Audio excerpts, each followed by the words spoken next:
So good evening. I'm Jan Moorman. I'm the president of the League of Women Voters of Mesa County. Thank you all for coming. We're really looking forward to kind of kicking off our league understanding migrant agricultural worker issues.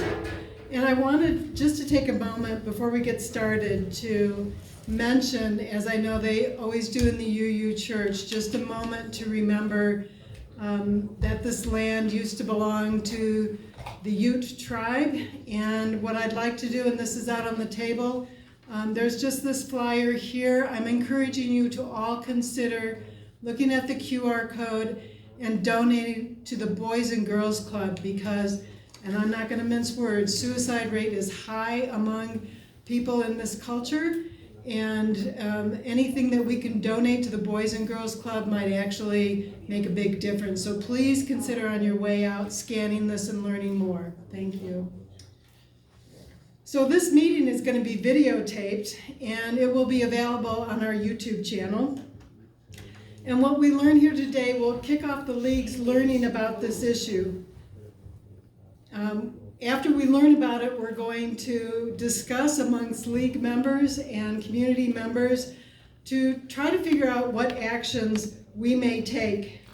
The first of this might be raising awareness of this issue with all the other 18 chapters of the League of Women Voters in the state of Colorado. Now, you may not know this, but the League of Women Voters has a 95-page document that is our positions for action, and this document is what we refer to all the time when we are going to do things like lobby for legislation, and also if we're going to decide to take action. For example, I just learned today that the League of Women Voters has a lawsuit in Weld County to re-examine the redistricting that happened there.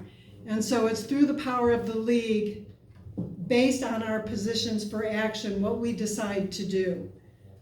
One of our positions for action is to oppose all forms of domestic and international human trafficking of adults and children, including sex trafficking and labor trafficking. And this comes right from that positions for action.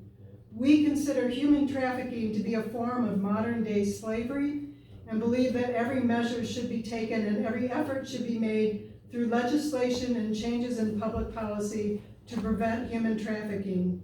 Prosecution and penalization of traffickers and abusers should be established and existing laws should be strictly enforced. Extensive essential services for victims should be applied where needed.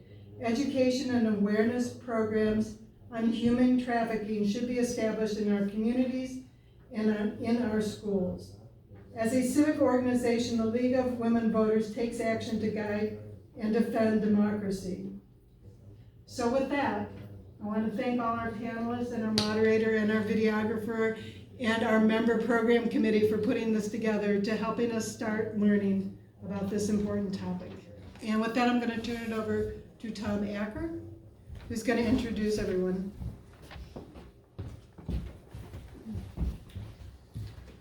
Thank you, Janet. A couple of words before we get started. First of all, welcome everybody. Good evening. This is the second membership program activity for the Mesa County League of Women Voters. The League of Women Voters relies on its members being informed about issues impacting their community. The agricultural sector is an important player in the region's economy, and the labor force that employers frequently rely on is the guest worker program of the federal government, the H-2A visa. Our panelists will provide various perspectives regarding the uses and abuses of the H-2A visa. Our moderator this evening is Professor Cecilia Battauz from our own CMU. Cecilia, there you are. Thank you for being here. The League believes in language justice, and so we have simultaneous interpreting provided by Ruben Pacheco. Ruben, if you'd like to mention. Hi. Good evening, everyone. My name is Ruben Pacheco. I'll be the interpreter today. There's several rules when it comes to interpreting. The first rule is just to be respectful. You can't hear me? Yeah. Oh, okay, sorry. Is to be respectful of not only myself. So a lot of times when people hear me speaking, they think I'm talking over the event. I'm interpreting. And the second rule is that for the people speaking, if you could speak slowly, not only for myself, but for those who are listening in. It said that Spanish is actually about 15% longer. So, you know, it does take a lot longer for me to say what you guys are speaking about. And so, yeah, so I'll be simultaneously translating or interpreting. So that means that while they're speaking, I'll be interpreting at the same time. It's really hard to do so, but we will do our best today. And I will say that same thing in Spanish. Hola a todos, me llamo Ruben Pacheco. Yo soy el intérprete de hoy. Di las 3 reglas que es de interpretar. La primera es que yo estoy hablando y no es que trato de causar un caos aquí o algo, que esté hablando, interrumpiendo a todos. La segunda regla es que si pueden por favor hablar despacio cuando hablen para poder interpretar a ustedes. Entonces, lo que es interpretar es que estamos interpretando a la misma vez que ellos están hablando simultáneamente, entonces es un poco difícil, pero vamos a tratar de hacerlo mejor. Thank you, everyone. Gracias. Okay. Thank you, Ruben. I wish to thank my colleagues on the Membership Programming Committee, Mary Grumbaker, Anita Pichote, Melinda Wilson, and Cynthia Edwards. I also want to thank Tanya Travis, past president of the League of Women Voters for Mesa County, who has generously offered to video tonight's panel. We will provide access to her recording at a future date. I also want to give thanks to the Unitarian Universalist Congregation of the Grand Valley for allowing us to use their church for this event, and especially Trent Nakagawa, who has provided the technical support so essential in these events.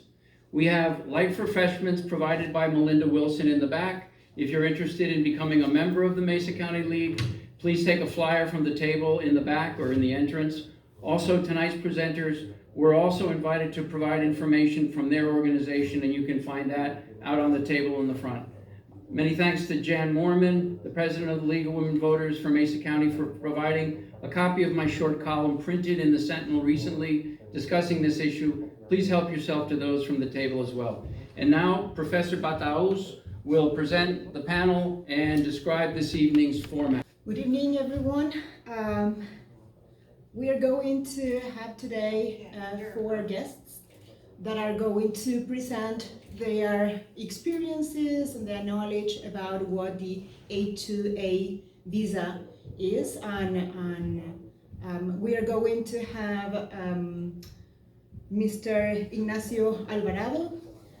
Also with us tonight, we have Angel Torres. He is on the screen.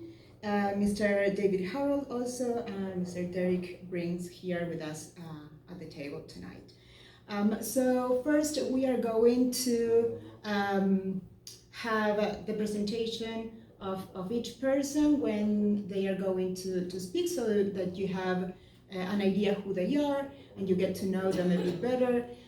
We are going to have them to give them some questions so they can share with us their experiences, as I said. And also, after that, after all of them have presented, you're going to be able to ask questions from them, or make comments that pertain to this event. So maybe some of you do not know exactly what the A2A visa is, and according to the U.S. Citizenship and Immigration Services website, the A2A program allows U.S. employers to bring foreign nationals to the United States to fill temporary agricultural jobs. So these workers that are non-nationals, they are non-immigrant workers. They are here just for a very short period of time. They perform agricultural jobs depending on the needs of the industry, and they return to their countries afterwards. So the first guest that I would like to invite to talk to us about his experience today is Mr. Ignacio Alvarado. He is a former H2A worker, and currently he is an agricultural outreach worker. So, Mr. Alvarado, could you please tell us about your experience as a former A2A worker? Vamos a empezar de nuevo porque no. We'll start all over again. Ok. Me llamo Ignacio Alvarado My name is Ignacio Alvarado. y soy chileno, vengo de Chile. I'm Chileno and I'm from Chile. Vine el año 1990 a trabajar a los Estados Unidos de borreguero. So I came as a sheep herder in the year of 1990. Y mi experiencia como borreguero no es buena porque se sufre mucho, soledad, So my experience as a sheep herder is not a good one. You suffer because of the loneliness. Por ejemplo, el trabajo comienza a 5 de la mañana y se termina a 10 o 11 de la noche todos los días. For example, work starts at 5 a.m. in the morning and it ends at 10, 11 at night. Y, por ejemplo, no tenemos un día de domingo, no tenemos como dicen los americanos, un holiday, no conocemos nada de eso. Todo el tiempo tenemos que andar a la siga de los animales. So the job is from Sunday to Sunday. There's no day off. Unbeknownst to us, it's not like Americans who can have what is called a holiday. We follow the animals around. Y el trabajo no es muy difícil, pero el problema es que nos pagan muy poco. Yo en ese tiempo, el año 1990, ganaba $650 al mes y yo trabajaba 18 y 20 horas diarias. So the work isn't necessarily hard, but the pay is very low for what we're doing. For example, in the year 1990, I was getting paid $650 a month, and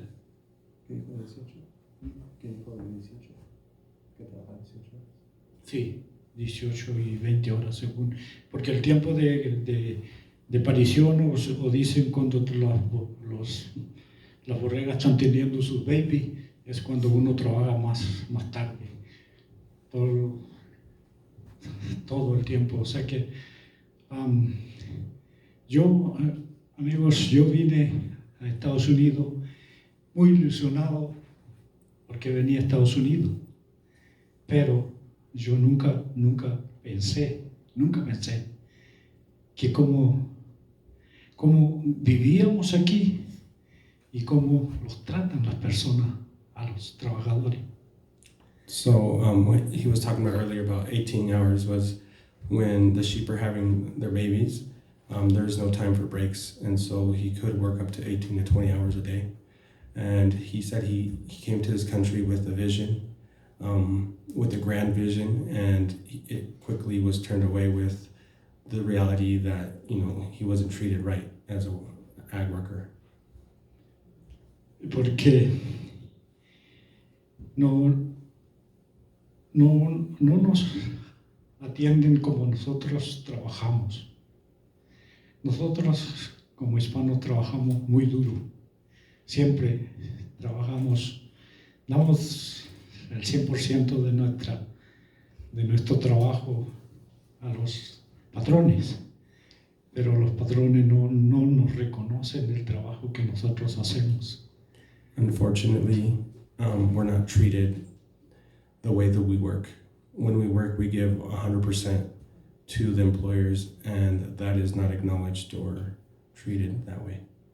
Y, por ejemplo, yo sé porque yo sigo visitando a esos trabajadores ahora, y ellos cuando yo voy siempre tienen alguna queja de los patrones, que no le llevan comida, que no le llevan agua, que les llevan miren, un tambo así, como de 50 galones de agua para 15 días. De ahí tienen que usar esa agua para cocinar. So, for example, I know this mistreatment is still happening because since I do outreach, I still help some of the workers, the sheep herders, and they still complain against their employers that they don't give them enough food or water. For example, they're given a 50-gallon tank of water for 15 days, and they're supposed to use that for cooking and everything else. En el invierno, ese tambo se congela de agua. Ellos tienen que derretir nieve para poder tomar agua. Y en el verano, esos tambos son de plástico. Si se imaginan la calor, esa agua se calienta. ¿Cómo pueden beber esa agua? Y todas esas cosas. So in the winter, you can imagine that water freezes in those tanks. And so they actually have to melt the snow around it, melt snow to drink that. In the summer, you can imagine that water heats up and boils. And how are you supposed to drink that water that hot?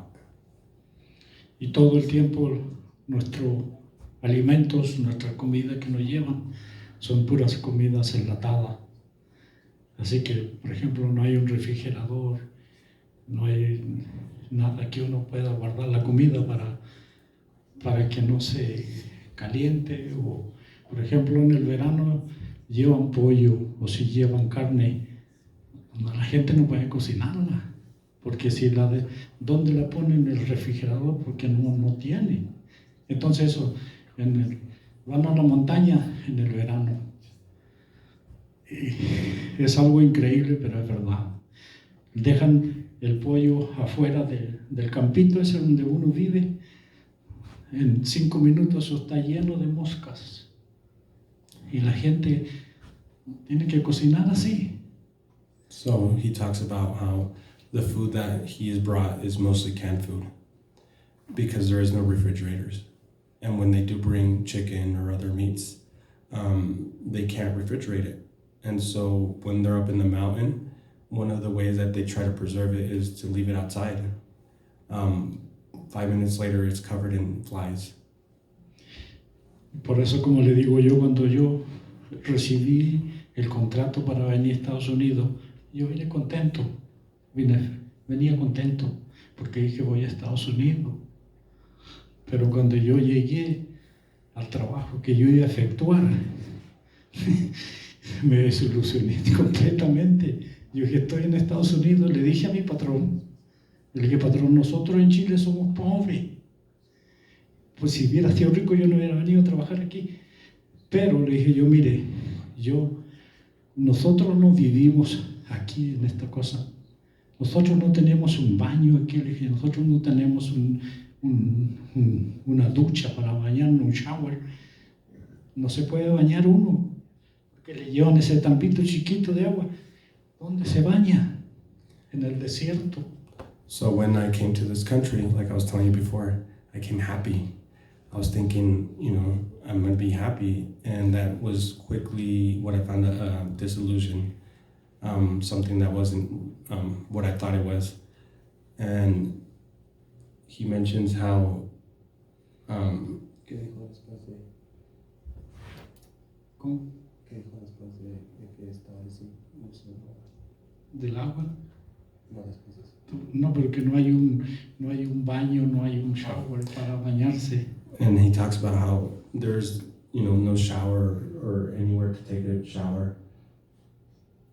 Y así, por ejemplo, si uno se enferma, no lo llevan al hospital, no lo llevan a un médico.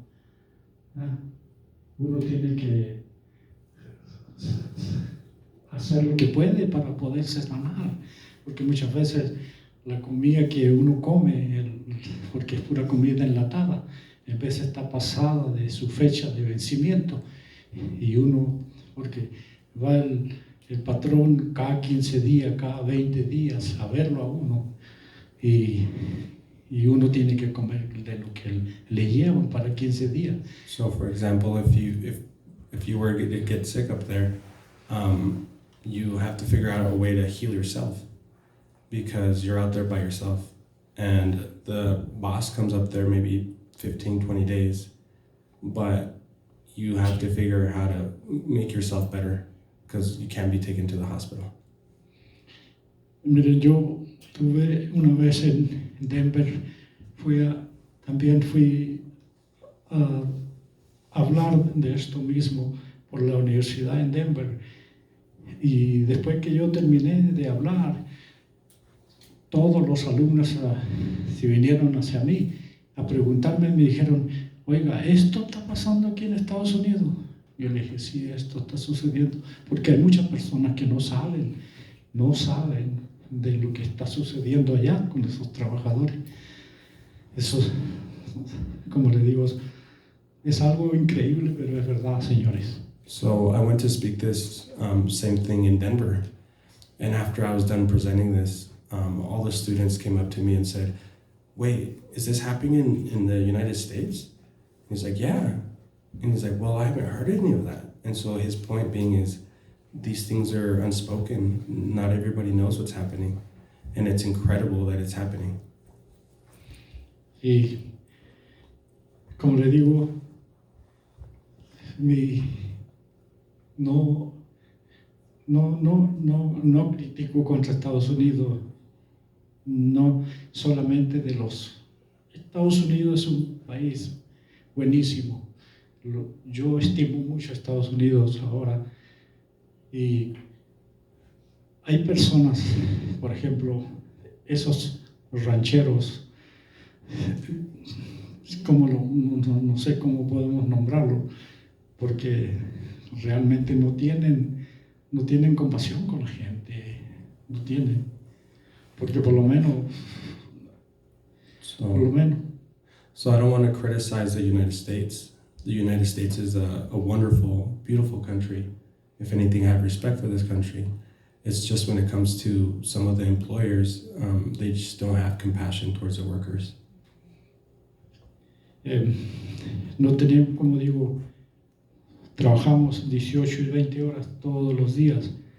Por lo menos tuviéramos un día domingo para ir a una iglesia o a comprarnos una cerveza, porque usted sabe, todos podemos tomar una cerveza, pero si ellos encuentran una cerveza en el campo, no se la acaba. So we work 18 to 20 hours, and we were just asking for a day off, like a Sunday, to go to church, or even to drink a beer, because we could drink every day, but if they found out we were drinking, well, we wouldn't end the fight towards us. Y esa es mi experiencia yo aquí, cuando yo llegué con la visa H2A.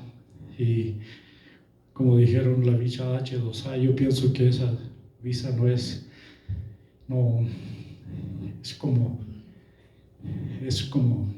traer esclavos a Estados Unidos, porque no tenemos libertad nosotros. Nosotros llegamos los 3 años y los 3 años estamos allá en el desierto, y del desierto a la floresta, y de la floresta al desierto, y del desierto a la floresta, y esa es nuestra vida por los 3 años de contrato que traemos. Así que So I was brought here through a H-2A visa, and it's like being a slave for 3 years. If I wasn't in the desert, I was in the mountains and back and forth. Y entonces yo pienso que yo estoy por eso aquí, para que muchas personas de ustedes no conocen ese trabajo, no conocen el sufrimiento de esa persona. Yo, gracias a Dios, pude salir de eso, pero esas personas siguen sufriendo, siguen allá en lo mismo que yo empecé. Entonces, ¿qué podríamos hacer nosotros para cambiar eso? Para que por lo menos esas personas, como nosotros hablamos una vez con el Tomás, ganaran siquiera el mínimo, el sueldo mínimo de Estados Unidos, que fuera lo correcto que ellas podrían ganar. So I luckily made it out of that system, but there's still a lot of people who are suffering as H-2A workers.